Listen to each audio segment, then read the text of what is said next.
Vivre sa foi en solitaire est un mensonge que l'ennemi a implanté dans le cœur de beaucoup de chrétiens, y compris moi. À cause certainement de nombreuses déceptions, de l'influence des faux pasteurs, des prophètes et des déceptions au sein de la communauté chrétienne de nos églises, il y a une bonne portion de chrétiens qui ont décidé de vivre leur foi de manière éloignée des autres en pensant que c'est mieux pour eux d'évoluer en solitaire. Mais pourtant, cette décision est une grosse erreur. Et c'est à travers mon mini témoignage que je voudrais vous encourager à renoncer à ce type de foi. Bonjour tout le monde, bienvenue sur Wawa TV.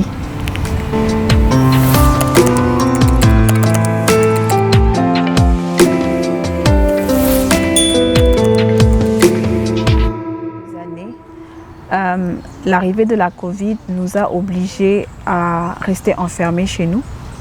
Donc, comme beaucoup de personnes dans le monde, on a dû être confinés. Et ça a apporté de nombreux changements, de bouleversements dans nos habitudes quotidiennes. Et c'est à cette période-là qu'on a découvert le fait de devoir prier à la maison, d'avoir des cultes en ligne. Et personnellement, c'est pas quelque chose qui m'avait particulièrement fait peur parce que je trouvais que c'était l'occasion pour moi de pouvoir me retrouver seule, face à face avec Dieu. Il n'y avait plus l'église physique, mais il y avait l'église en ligne. Donc beaucoup des églises ont dû s'ajuster pour essayer de continuer l'œuvre de Dieu afin de continuer à aider les gens à maintenir leur foi malgré la situation. Bref, pendant cette période-là, je me sentais vraiment bien, je me sentais en harmonie avec Dieu. Donc, pour garder ma foi active, ce que j'ai fait, c'est que je me suis un peu environnée du contenu chrétien, si on peut dire. J'ai commencé à avoir des livres chrétiens, de m'abonner sur des chaînes YouTube chrétiennes ou tout ce qui est de contenu chrétien, regarder des films chrétiens, bref, comme on dit, consommer chrétien. Donc, c'est dans ce confort-là que je me suis façonnée pendant les 2 années qui ont suivi la Covid. Puis, quand on sort du confinement, et que les choses commencent progressivement à revenir à l'ordre, je me suis dit, ok, je vais quand même aller trouver une église parce que c'est important quand même. Mais dans mon esprit, j'avais décidé de ne plus accorder autant de rigueur, d'aller par exemple chaque dimanche à l'église. Je me disais, bon, je pourrais aller au moins 1 à 2 fois dans le mois, c'est amplement suffisant. D'autant plus que j'ai déjà ma propre routine à la maison et donc... En tout cas, le côté chaque dimanche à l'église n'était plus une priorité pour moi, définitivement. Alors, par la grâce de Dieu, je trouve une église non loin de chez moi. Une église super cool, rien de vraiment extraordinaire, au fait. Et donc, je commence à refréquenter l'église, pas chaque dimanche, mais de temps en temps. Et à ma grande surprise, j'ai remarqué comment l'attitude avait changé. J'étais devenue beaucoup critique. Je trouvais que l'église était assez moche, n'était pas assez dynamique. Les louanges étaient monotones, les prédications. Je trouvais même que les prédications que j'écoutais sur certaines chaînes YouTube ou des émissions chrétiennes que je regardais sur certaines chaînes YouTube étaient même plus approfondies que ce que le pasteur proposait à l'église. J'avais le sentiment, au fait, d'aller à l'église juste pour, je ne sais pas moi, pour le devoir de chrétien, vous voyez. Et je ne sais pas, il y avait ce vide, je ne trouvais plus cet enthousiasme, ce zèle qu'il y avait dans l'église. Je critiquais les gens, j'avais l'impression que j'étais un peu supérieure à eux, que pendant mon temps de confinement, j'ai tellement eu le temps de lire la Bible, d'aller un peu en profondeur sur certains sujets, qu'il y avait des sujets que je trouvais juste trop fades, trop limités, trop superficiels. Je trouvais qu'il n'y avait pas assez de profondeur. Même les temps de prière n'étaient pas assez poussés. C'était du politiquement correct et j'ai commencé à avoir de l'orgueil, de regarder les autres un peu de haut, je dois l'admettre, et je m'ennuyais simplement à l'église. Je disais, je pense même que je pourrais même rester à la maison. Surtout en hiver, je me dis, bon, à l'église là-bas, je vais aller m'ennuyer mieux, je reste à la maison, je prends mon 1 heure, mon 2 heures dans la parole, ça va être plus bénéfique pour moi que de me rendre à l'église, au fait. Donc j'étais beaucoup dans le raisonnement, beaucoup dans le « je ne vois pas trop qu'est-ce que le pasteur ou l'église va m'apporter de plus ». Et je commençais à me dire que, tu sais, j'ai pas besoin des autres. J'ai pas besoin d'autres chrétiens. J'ai pas besoin d'une assemblée. Ma Bible, YouTube et tout ce que j'avais était amplement suffisant. Vraiment. C'est vraiment dans cet état d'esprit-là que je m'étais quelque peu renfermée. Je ne sais pas si c'était conscient ou inconsciemment, mais en tout cas, c'est devenu un peu ma manière de vivre ma foi chrétienne. Puis à un moment donné, je ne sais pas trop qu'est-ce qui s'est passé, mais j'ai commencé à ressentir un peu ce qu'on appelle une sorte de faiblesse spirituelle. C'est-à-dire, je ne sais pas, il y avait des moments où je me sentais attaquée spirituellement. Et j'avais beau essayer de prendre autorité, beau essayer de prier et d'intercéder, de dire que de toutes les façons, j'ai ma Bible, je prends les versets bibliques de combat, je me lève, je jeûne, je prie vraiment. Mais il y avait une telle oppression, il y avait trop de choses qui n'allaient pas. Et ce n'était pas des choses que je pouvais vraiment partager avec des gens vu que je vivais ma foi seule maintenant. Donc mes combats, mes temps de déception, ou mes temps de tristesse, ou les petites choses, je les gardais pour moi. Et de toutes les façons, je ne voyais pas trop à qui je pouvais aller me confier vu que je n'avais pas vraiment des personnes avec qui me confier. Bien entendu, en plus de ça, je n'ai pas beaucoup d'amis chrétiens, j'en ai très peu. Des personnes avec qui je peux échanger des problèmes en lien avec ma foi, qui pourront juste prier pour moi, ben, il n'y avait plus ça. C'est à ce moment-là que j'ai commencé à me sentir seule et je me suis dit, je ne peux pas combattre ce dont j'étais en train de traverser tout seul, j'ai besoin d'aide. Mais qui vais-je appeler? J'ai pas de pasteur, on ne me connaît pas à l'église où je suis parce que je suis tellement comme pas présente. Puis vous savez, les nouvelles églises, si tu ne t'impliques pas vraiment, on ne peut pas vraiment comme t'intégrer, c'est pas la faute des gens, c'est juste si tu n'es pas là, on ne sait pas que tu es là, quoi. Oui, à l'accueil des nouveaux, oui, tu t'es levé, mais on ne te connaît pas. Pour vraiment être impliqué dans une église, il faut vraiment que tu rentres dans un groupe, que tu sois régulière et puis qu'on commence à savoir que Janice, elle est là, si Janice n'est pas là, on va avoir des appels et tout. Mais comme je n'avais plus développé ce côté communautaire avec les autres, donc je n'avais pas développé ce côté, ces relations humaines avec mes frères, donc personne ne pouvait savoir que je traversais des moments difficiles. Personne ne pouvait même m'appeler pour dire « Oh, toi, ça fait un bon moment, est-ce que ça va ?» Juste comme t'appeler pour dire « Ça va », tu vois.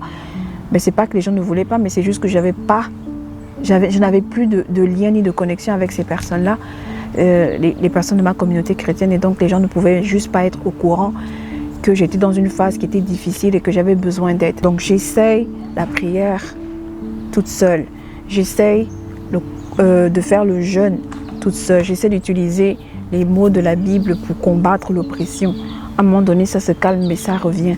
Si bien que je me sentais fatiguée, épuisée. C'est-à-dire, il y avait des choses que je n'arrivais même plus à faire tout seul. J'étais juste épuisée. Et progressivement, je sentais que j'étais en train de dégringoler. Dégringoler dans la foi, dégringoler dans mon intensité de prière, dégringoler dans tout. J'étais juste fatiguée. Mon cerveau n'arrivait même plus à réfléchir. J'étais juste trop fatiguée. Et là, j'ai compris que la sœur demande de l'aide. Demande de l'aide, appelle quelqu'un. Même si ce n'est pas quelqu'un de ton église, mais quelqu'un au moins que tu connais. Il faut que tu demandes de l'aide. Et par la grâce de Dieu, j'ai mon ami. S'il passe par là, il va peut-être se reconnaître, qui m'a beaucoup aidé dans le combat spirituel. On a fait le travail, donc je jeûnais, puis lui me soutenait. Et je peux voir combien de fois c'était extrêmement différent quand on priait à deux que lorsque l'on priait seul. C'est-à-dire quand je me sentais faible, il prenait le relais au fait. Et je me sentais comme épaulée. C'est comme lorsque tu es fatigué et puis quelqu'un vient juste te porter et il court avec toi jusqu'à ce que tu reprennes l'énergie. Et puis ensemble, vous pourrez recourir ensemble. Donc, pendant cette période-là, j'ai vraiment réappris simplement à communier avec mes frères, vous voyez. Et au sortir de cette expérience-là, je me suis dit, oh waouh Seigneur, au fait c'est important de communier, c'est important d'avoir de l'aide. Non pas que je n'étais pas au courant de ça, mais c'est juste que j'étais devenue tellement, comment on appelle ça, imbue un peu dans l'orgueil que je n'ai pas besoin des autres, que je ne me suis pas rendu compte qu'il y a des combats que je ne peux pas mener tout seul. Et donc, le fait d'avoir du renfort m'a beaucoup aidée. Là, c'était plus mes prières qui suffisaient. Il fallait qu'il y ait un groupe de soutien pour me soutenir spirituellement. Et donc, comme Dieu est bon, il s'est ramené ses enfants. Oui, j'avais appelé mon ami là qui est pasteur de m'aider à prier. Pasteur et prophète, je pense, il est les deux. Je ne sais plus. En tout cas, c'est un homme de Dieu. Dieu suscite encore. Je reçois des coups de fil de quelqu'un qui reçoit comme quelque chose. Il sent qu'il y a quelque chose qui ne va pas. Et il dit qu'il ressent qu'il a besoin de prier pour moi. Je dis oui, effectivement, j'ai besoin d'aide. J'ai vraiment besoin d'aide. Et c'est comme ça que cette personne-là intercède aussi pour moi et on prie ensemble. Et encore une fois, je peux ressentir combien de fois il y a une différence, quoi. C'est-à-dire quand je n'arrive plus à sortir des paroles de ma bouche, cette personne-là prend le relais. Et parfois, je suis même tellement silencieuse, j'ai juste des larmes parce que je suis tellement fatiguée. Et de savoir qu'il y a d'autres qui prennent le relais, c'est juste tellement réconfortant. Et après que tout ça là soit terminé, j'ai dit Seigneur, je te demande pardon parce que j'ai mis l'orgueil dans mon cœur. J'ai pensé que je pouvais vivre ma foi de façon seule, que je n'ai pas besoin d'être avec les gens, que j'ai juste besoin de ma Bible, elle suffira amplement. Mais au fait, ce n'est pas une question que la Bible ne suffit pas, mais c'est juste que la communion avec nos frères est très importante parce que l'union fait la force. Après cet épisode-là, je suis juste retournée à l'église et j'ai recommencé simplement à repartir, arrêter d'être critique, mais juste repartir dans la maison de Dieu, de communier avec mes frères. Donc à la fin, je fais quand même l'effort d'aller saluer telle ou telle personne. Comment tu t'appelles? Moi, je m'appelle ici, je vis là, là, là, là. Et c'est comme ça que je m'informe dans l'assemblée pour dire est-ce qu'il y a un moyen de m'impliquer quelque part? Et donc, il n'y a pas vraiment beaucoup d'activités dans l'église où je suis. Par contre, ils ont des groupes de prière, des groupes qu'on fait à la maison, c'est-à-dire les personnes qui sont dans la même zone peuvent prier, se rassembler et prier ensemble au cours de la semaine. Et je me suis dit, ouais, je veux ça. Et à partir de là, j'ai développé une très bonne relation de groupe et je n'aurais pas imaginé mieux. Et maintenant, à ce moment-là, je pouvais appeler quand je me sentais mal et puis il y avait toujours cette prière pour moi. Ah, alléluia. C'était juste tellement agréable. Et j'avais dit, Seigneur, j'avais oublié ce que ça faisait de communier avec mes frères. J'avais oublié ce que ça faisait de juste aller manger à un barbecue entre frères chrétiens où on prie, on loue. Puis quelqu'un qui peut-être sait jouer un instrument de musique utilise. Et juste cette communion-là, je vous promets, j'avais juste oublié combien de fois c'était bon et agréable de se retrouver avec nos frères, nos sœurs en Christ. Et j'étais abasourdie. Je me dis, Seigneur, comment est-ce que j'ai pu oublier cette communion-là? Comment j'ai fait pour oublier des moments aussi extraordinaires? Waouh! J'étais comme waouh! Et le soir, je me rappelle, je suis rentrée, puis j'ai juste demandé pardon à Dieu. J'ai dit, Seigneur, pardonne mon orgueil et aide-moi à juste recommunier avec mes frères. Je ne vous apprends pas que nous sommes très persécutés, n'est-ce pas? De toutes les façons, le christianisme a toujours été persécuté depuis la nuit des temps et les choses ne vont pas s'améliorer. Et l'une des stratégies que l'ennemi a vraiment mis en place, c'est de diviser. La division, c'est vraiment ce qui règne beaucoup dans notre milieu. C'est pour ça que, sans même m'en rendre compte, l'ennemi était en train de me diviser, de me séparer de mes frères, de m'isoler pour pouvoir mieux m'attaquer. Et en sortant de mon groupe, en m'isolant de mon groupe, j'étais beaucoup plus vulnérable. C'est par la division que l'ennemi règne énormément. Et c'est vrai que dans les églises aujourd'hui, c'est compliqué de trouver une bonne église, comme une bonne église qui va t'amener à vraiment grandir spirituellement. Il y a beaucoup trop de conflits. Parfois même l'église devient même l'endroit le plus toxique. C'est-à-dire, tu n'arrives même pas à grandir dans ta foi, tu es tout le temps pris avec des problèmes que les gens ont, les problèmes que les gens suscitent, les trahisons, etc. Puis à un moment donné, c'est normal que tu n'aies plus envie. Je peux comprendre ça. Mais à travers cette vidéo, je voudrais vraiment encourager le chrétien qui a décidé de vivre sa foi solitaire, de ne pas céder à ce mensonge de l'ennemi. Parce que ce que l'ennemi veut, c'est nous diviser. Et plus nous serons divisés, plus il va mieux régner. On a des attaques que l'on vit, on a des situations que l'on vit, où on a besoin d'aide de nos frères. On a besoin des personnes qui vont prier pour nous, on a besoin des personnes qui vont nous parler, nous partager la parole. C'est vrai qu'on a besoin d'avoir des temps de solitude. Jésus lui-même avait besoin de se retirer de temps en temps pour aller prier. Mais lorsqu'il terminait, il revenait auprès de ses pères. Et je n'ai pas besoin de rentrer en long large dans la Bible parce que la communion fraternelle était très importante, surtout dans les temps des persécutions. Et c'était leur union qui faisait leur force. Donc cette vidéo était vraiment pour encourager un frère ou une sœur qui a décidé de se retirer d'une église, d'une assemblée ou d'arrêter de fréquenter les autres frères en Christ à cause de toutes les déceptions, de toutes les raisons qui certainement n'a pas tort. Mais comprend que c'est la volonté de l'ennemi de nous diviser pour mieux régner. Je sais que c'est pas évident de trouver une assemblée parfaite. Il n'y en aura jamais. Tant que nous serons faits de chair, il n'y en aura jamais.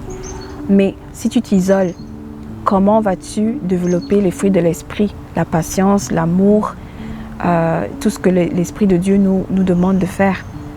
Parce que comment sauras-tu que tu es quelqu'un de patient si tu n'es pas dans un environnement qui va t'emmener à mettre ta patience à l'épreuve? Moi, je remercie Dieu parce que je me suis rendu compte que s'isoler en tant que chrétien, c'est la pire chose à faire.